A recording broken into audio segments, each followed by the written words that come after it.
सभी को नमस्कार। आज हम केमिस्ट्री एनसीईआरटी क्लास 12th का चैप्टर 1 सॉलिड स्टेट पढ़ेंगे। इस चैप्टर में हम properties of solid, types of solid, crystal lattice, unit cell, types of unit cell में number of atoms per unit cell calculate करना और पैकिंग किस तरह से होती है, 1 डायमेंशनल, 2 डायमेंशनल, 3 डायमेंशनल। उसके बाद पैकिंग एफिशिएंसी देखेंगे। उसके बाद इम्परफेक्शन इन सॉलिड्स और इलेक्ट्रिकल और मैग्नेटिक प्रॉपर्टीज़ पढ़ेंगे।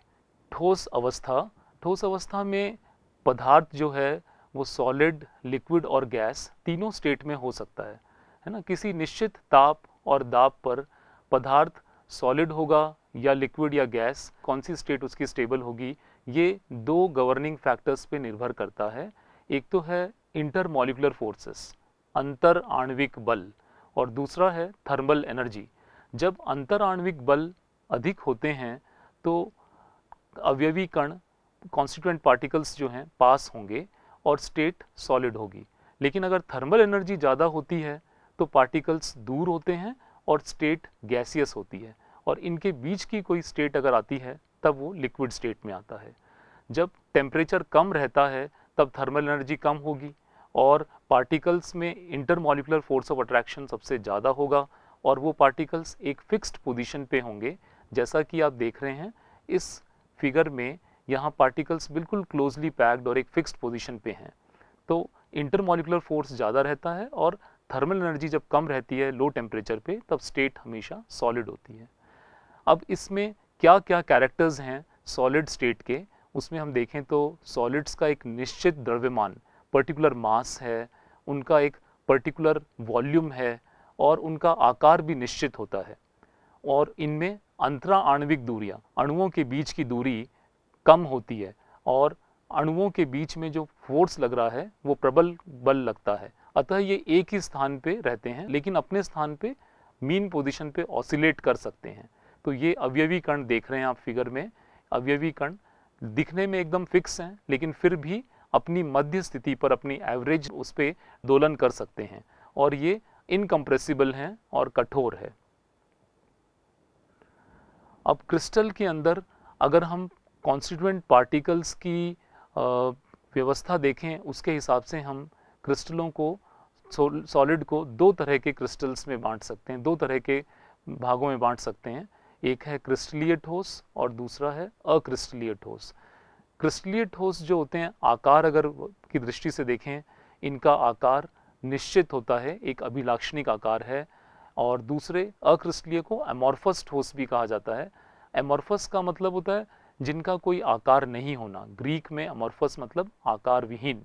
तो ये असमाकृत आकार के ठोस हैं।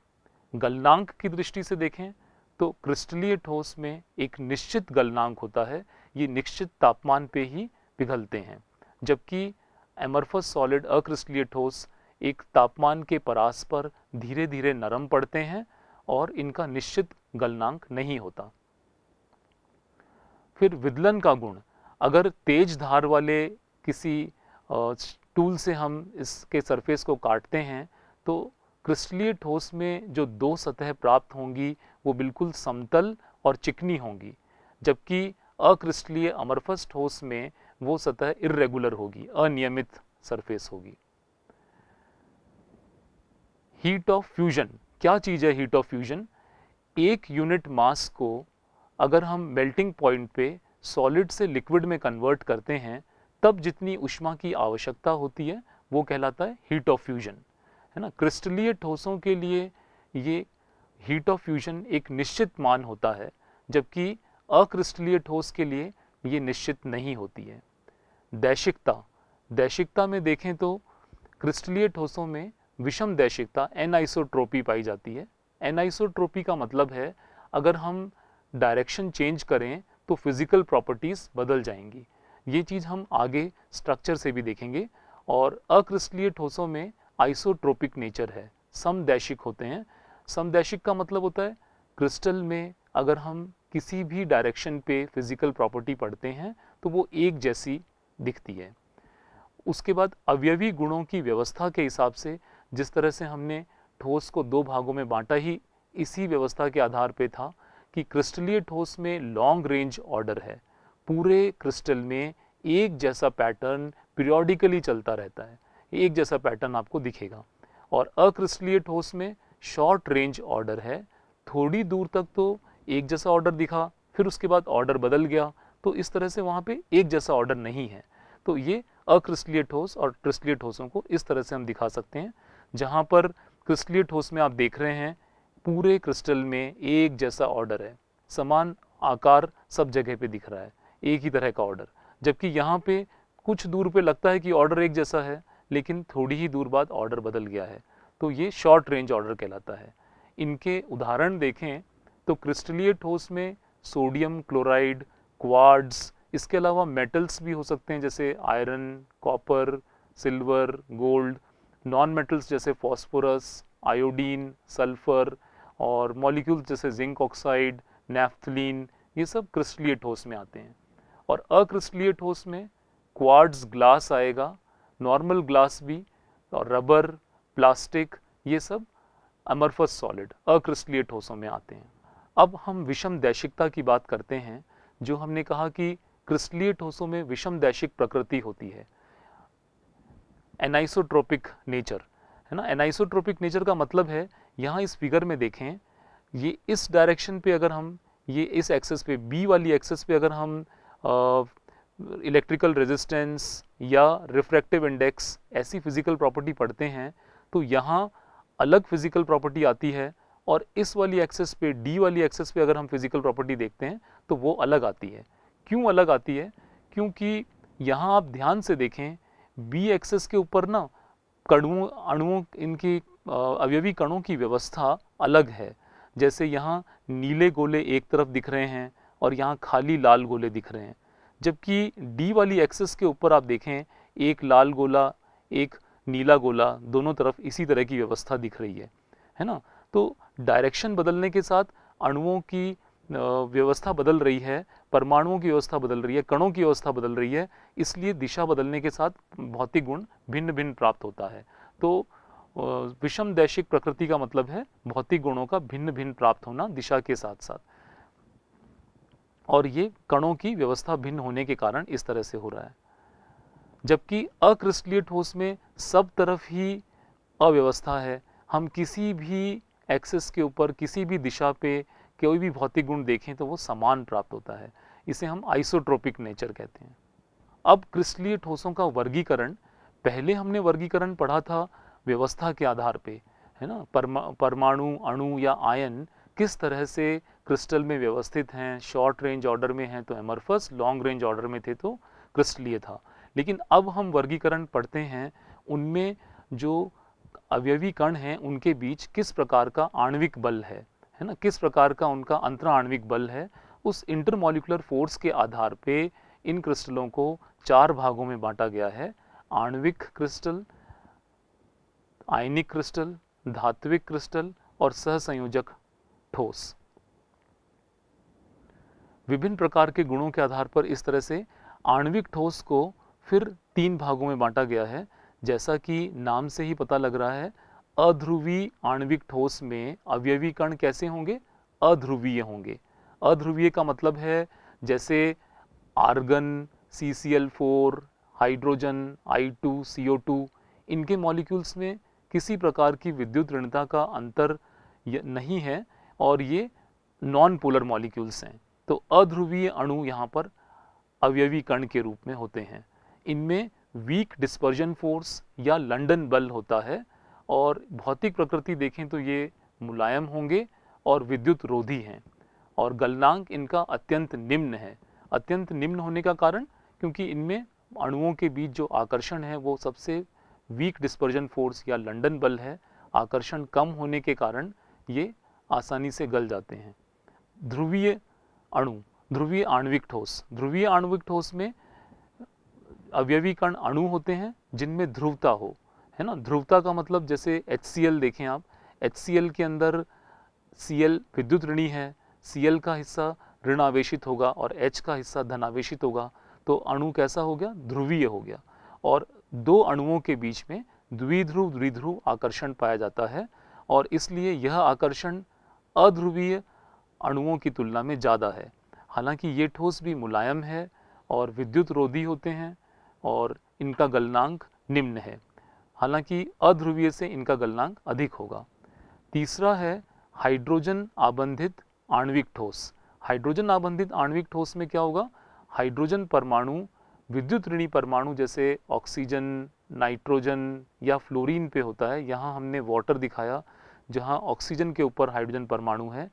एक तरफ वो ऑक्सीजन के साथ सहसंयोजक बंध से जुड़ा है और दूसरी तरफ वो हाइड्रोजन दूसरे ऑक्सीजन एटम के साथ हाइड्रोजन बंध बनाता है और इस तरह से हाइड्रोजन बंध से अणुओं का संगुणन हो जाएगा और बहुत सारे अणु जुड़ जाएंगे।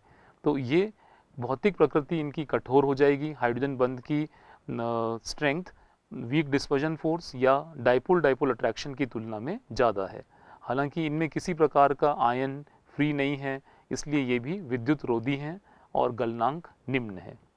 दूसरा जो क्रिस्टलीय ठोस है उसमें आयनिक ठोस पढ़ेंगे। आयनिक ठोस में अवयवी कण आयन होते हैं और हम जानते हैं कि आयंस के बीच में इलेक्ट्रोस्टैटिक फोर्स ऑफ अट्रैक्शन लगता है।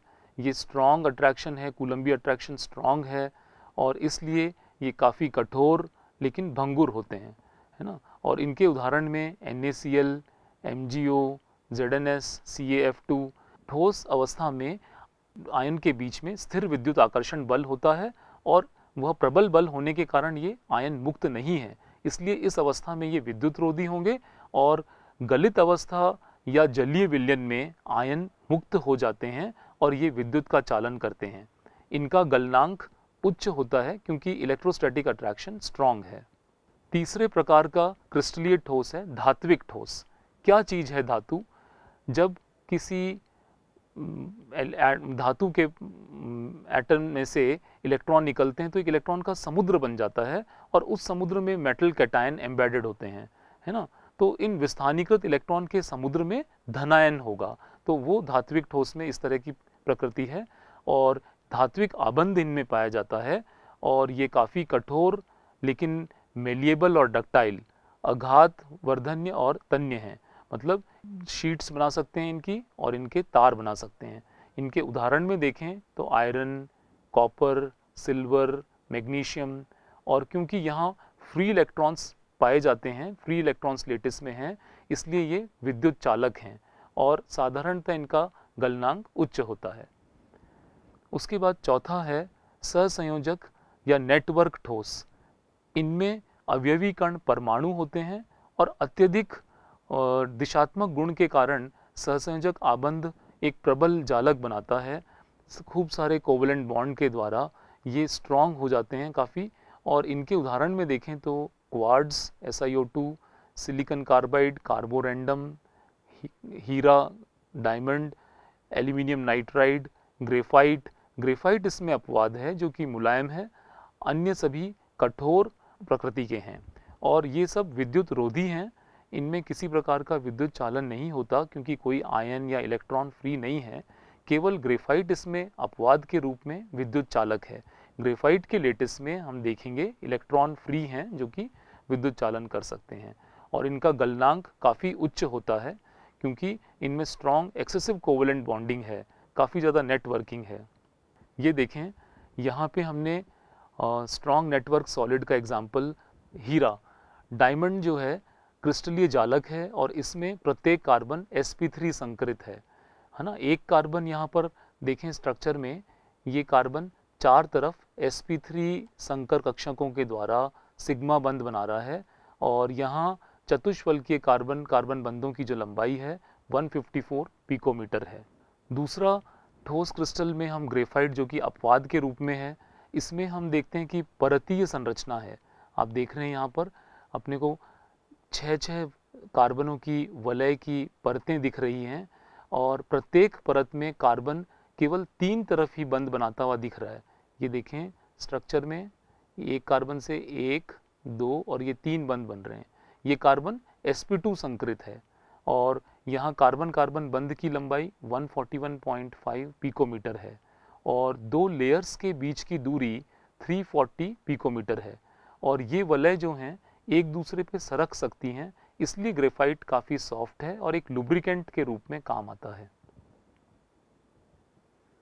निकटवर्ती परतों के बीच में वैन डर वाल आकर्षण बल है और जो चौथा इलेक्ट्रॉन है हर कार्बन पे वो एक मुक्त इलेक्ट्रॉन पूरे लेटिस में डीलोकलाइज हो सकता है। इसलिए ग्रेफाइट विद्युत का चालक है और ग्रेफाइट में परतों के सरकने से मुलायम प्रकृति और यह लुब्रिकेंट का काम कर सकता है।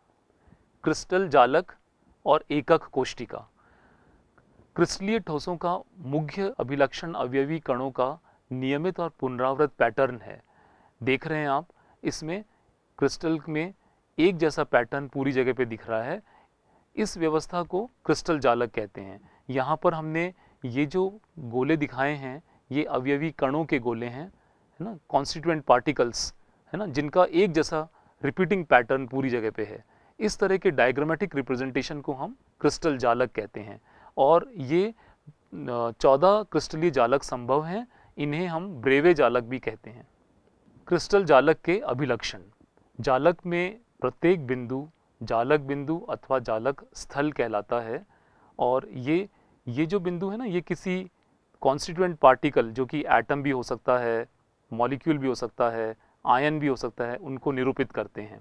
क्रिस्टल जालक का प्रत्येक बिंदु एक अवयवी कण को निरूपित करता है जो कि परमाणु, अणु अथवा आयन हो सकता है। जालक बिंदुओं को सीधी रेखाओं से जोड़ा जाता है जिससे जालक की ज्यामिति व्यक्त होती है। यहाँ हमने सभी पॉइंट्स को स्ट्रेट लाइन से जोड़ के और ये क्रिस्टल लेटिस बनाया है। और ये जो छोटा रेड किया हुआ बॉक्स दिख रहा है आपको, ये यूनिट सेल एकक कोष्टिका कहलाती है। जालक का जो छोटा भाग एकक कोष्टिका कहलाता है। एकक कोष्टिका के अभिलाक्षणिक गुण देखेंगे। एकक कोष्टिका क्या है? एकक कोष्टिका क्रिस्टल जालक का लघुतम भाग, सबसे छोटा भाग, जिसे विभिन्न दिशाओं में अगर पुनरावृत किया जाए तो एक पूर्ण जालक बन जाए। उसे अगर 3 डायमेंशन में अपन सब तरफ घुमाएं तो उससे पूरा जालक बन सके, तो वो सबसे छोटी इकाई यूनिट सेल कहलाती है। इसके क्या गुण हैं यूनिट सेल के? यूनिट सेल को किस तरह से हम कैरेक्टराइज करते हैं? इसमें इसके जो एजेस हैं, एजेस देखें आप फिगर में, ये देखिए, ये एज ए है, ये बी है और ये वाली एज सी है ना। इन एजेस की लेंथ के हिसाब से इनको कैरेक्टराइज करते हैं ए बी सी की विमाओं द्वारा। और ये एजेस आपस में परपेंडिकुलर हो भी सकती हैं या नहीं भी हो सकती। और इन एजेस के बीच में जो कोण हैं, जैसे देखिए ये अल्फा जो कोण है, अल्फा कोण है बी और सी एज के बीच में, बी और सी एज के बीच अल्फा कोण। ए और सी के बीच में बनने वाला कोण है बीटा और ए और बी के बीच में बनने वाला कोण है गामा। इन एज की लेंथ और इन एंगल्स के द्वारा, अल्फा बीटा गामा, इनके द्वारा हम यूनिट सेल को कैरेक्टराइज करते हैं। इनके विभिन्न मानों के हिसाब से 7 प्रकार के क्रिस्टल सिस्टम हम आगे देखेंगे। ये 6 पैरामीटर किसी भी यूनिट सेल को कैरेक्टराइज करते हैं। हर क्रिस्टल सिस्टम के लिए ये 6 पैरामीटर अलग अलग होंगे। आद्य एवं केंद्रित एकक कोष्टिका। एकक कोष्टिकाएं आद्य तथा केंद्रित 2 प्रकार की हो सकती हैं। आद्य एकक कोष्टिका वो होती हैं जहां कॉन्स्टिट्यूएंट पार्टिकल्स केवल कॉर्नर्स पे ही है। इस वाले में आप देखें केवल कॉर्नर्स पे हमें कॉन्स्टिट्यूएंट पार्टिकल दिख रहे हैं, ये कहलाती है प्रिमिटिव यूनिट सेल, आद्य एकक कोष्टिका। दूसरी है केंद्रित एकक कोष्टिका। केंद्रित एकक कोष्टिका में उनके कॉर्नर्स के अलावा कहीं भी दूसरी जगह, जैसे यहाँ हमने खाली बॉडी के सेंटर पे ये एक पार्टिकल दिखाया है, इस तरह से ये फेस के सेंटर पे भी हो सकता था, बॉडी के सेंटर पे भी हो सकता है। तो इस तरह की कोष्टिकाओं को केंद्रित एकक कोष्टिका कहते हैं, जहां कॉर्नर्स के अलावा उसके अतिरिक्त अन्य स्थानों पर भी अवयवी कण उपस्थित हों। केंद्रित एकक कोष्टिकाएं भी 3 प्रकार की होती हैं। अंतः केंद्रित एकक कोष्टिका, body centred unit cell. Body centred unit cell में क्या होगा? कोनों पे आप देख रहे हैं इस तरह से ये कॉर्नर्स पे कॉन्स्टिट्यूएंट पार्टिकल हैं और एक बॉडी के सेंटर पे भी है।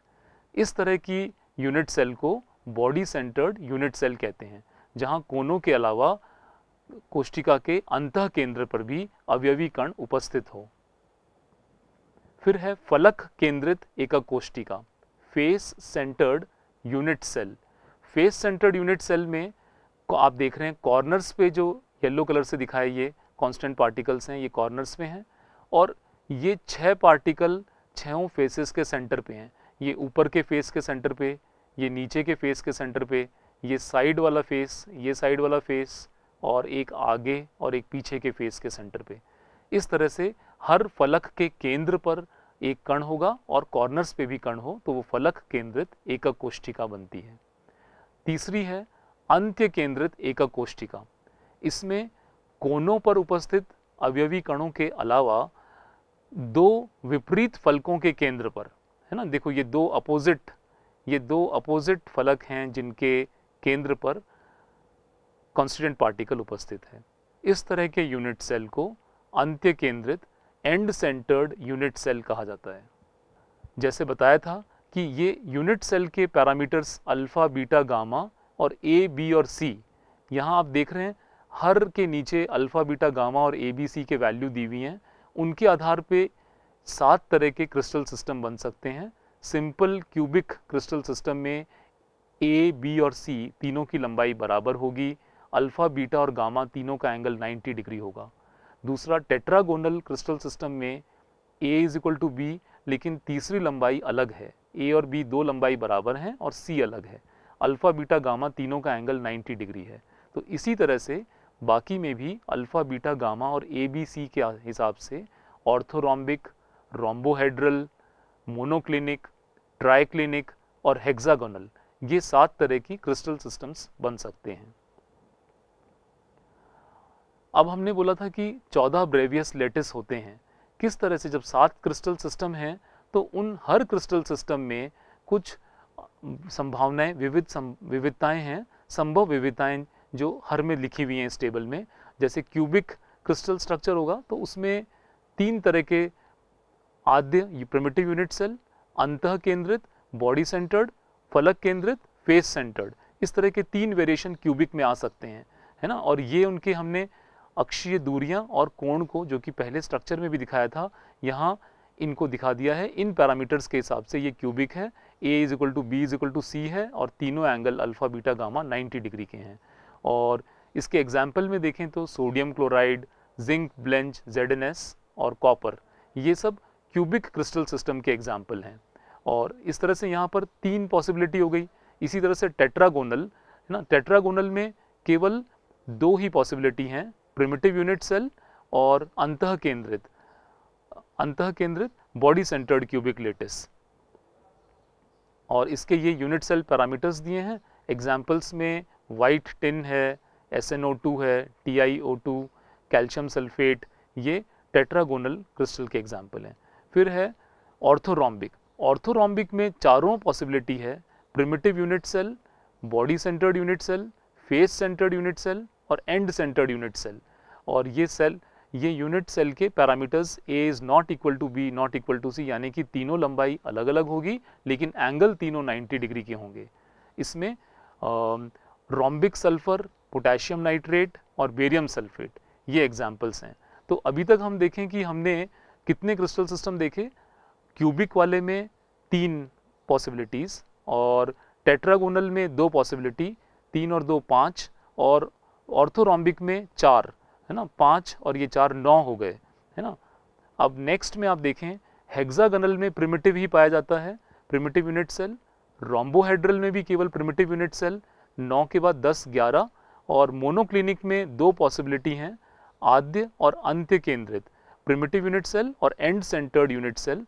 तो 11 के बाद 12 13, और एक ट्राई क्लिनिक में केवल प्रिमिटिव यूनिट सेल पाया जाता है, तो ये 14। इस तरह से ये 14 ब्रेवियस लेटिस हैं, 7 क्रिस्टल सिस्टम हैं और उनकी डिफरेंट पॉसिबिलिटीज़ के हिसाब से 14 ब्रेवियस लेटिस हैं। और इसी तरह से ये हेक्सागोनल में देखें, ए और बी की लंबाई बराबर है लेकिन सी अलग होगा, और कोण अल्फा, बीटा 90 और गामा 120 होगा। इसके उदाहरण में graphite, zinc oxide, cadmium sulphide, ये इसके एग्जाम्पल्स होंगे।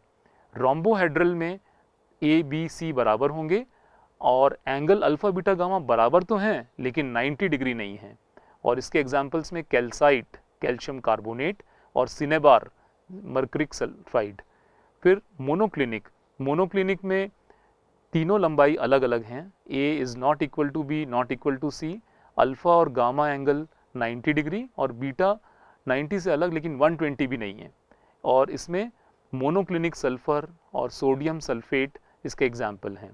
ट्राइक्लिनिक में तीनों लंबाई अलग अलग हैं और तीनों ही एंगल भी 90 भी नहीं है और अलग अलग हैं, और इसमें केवल प्रिमिटिव ही पॉसिबिलिटी है। एग्जाम्पल्स में पोटेशियम डाइक्रोमेट, कॉपर सल्फेट और ऑर्थोबोरिक एसिड। आज की कक्षा में हमने पढ़ा ठोस अवस्था के बारे में, ठोस अवस्था के गुणों के बारे में, विभिन्न प्रकार की ठोस अवस्थाएं देखी, क्रिस्टल जालक और एकक कोशिकाओं के बारे में देखा। अब अगली कक्षा में हम पढ़ेंगे कि किस तरह से इन अवयवी कणों की पैकिंग होती है, किस प्रकार से वॉइड्स बनते हैं और किस तरह से पैकिंग एफिशिएंसी होती है। धन्यवाद।